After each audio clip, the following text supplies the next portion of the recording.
જૂનાગઢ જિલ્લાના વસાવદરના જેતલવડ ગામમાં સરકારી અનાજના કાળા બજારનો મોટો પર્દાફાશ થયો છે।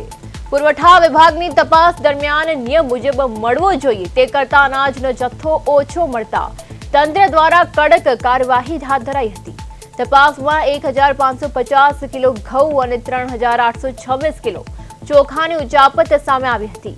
ઉપરાંત 400 કિલો ખાંડ અને 84 કિલો તુવેર દાળની પણ ગેરરીતિ બહાર આવી હતી। આ કેસમાં દેવજી ત્રાડા, જીતેન્દ્ર મહેતા અને રજાક યુસુફ સામે ગુનો નોંધાયો છે। ત્રણેય સામે કલેક્ટર કોર્ટના આદેશ બાદ એફઆઈઆર નોંધવામાં આવી હતી। બે આરોપીઓને પોલીસ દ્વારા ઝડપી લેવામાં આવ્યા છે, જ્યારે મુખ્ય આરોપી જીતેન્દ્ર મહેતા અગાઉ પણ અનાજ કૌભાંડમાં સંડોવાયેલો હોવાનું ખુલ્યું છે। કુલ 1,56,979 નો દંડ ફટકારવામાં આવ્યો છે અને વિસાવદર પોલીસ વધુ તપાસ કરી રહી છે।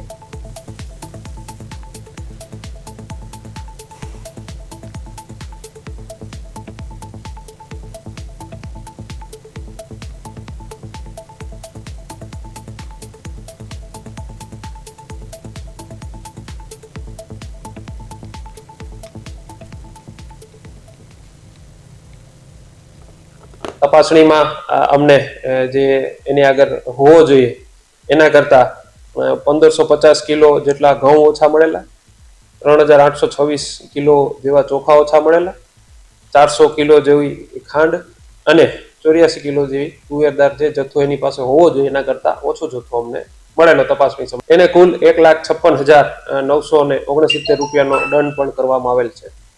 આ કેસની અંદર જે દેવજીભાઈ કાંતિભાઈ ત્રાડા, જીતેન્દ્ર નાથાલાલ મહેતા અને રજાક યુસુફ પરમાર એમ 3 આરોપીઓ સામે વિસાવદર પોલીસ સ્ટેશનમાં આરોપી દેવજી ત્રાડા નામક જે વ્યક્તિ છે તેઓ દીનદયાળ ગ્રાહક ભંડાર વાજબી ભાવની જે દુકાનો હોય છે તેનો પરવાનો ધરાવે છે।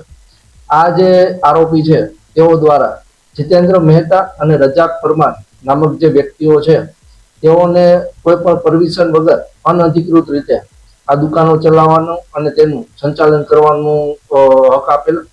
જીતેન્દ્ર મહેતા અને રજાક પરમાર નામક બે વ્યક્તિઓને અરેસ્ટ કરવામાં આવેલ છે અને તેઓના દિન એક રિમાન્ડ પૂર્ણ થતા તેઓને જેલ હવાલે કરવામાં આવેલ છે અને દેવજી ત્રાડા નામક જે વ્યક્તિ છે તેઓને હાલ અટક કરવા પર બાકી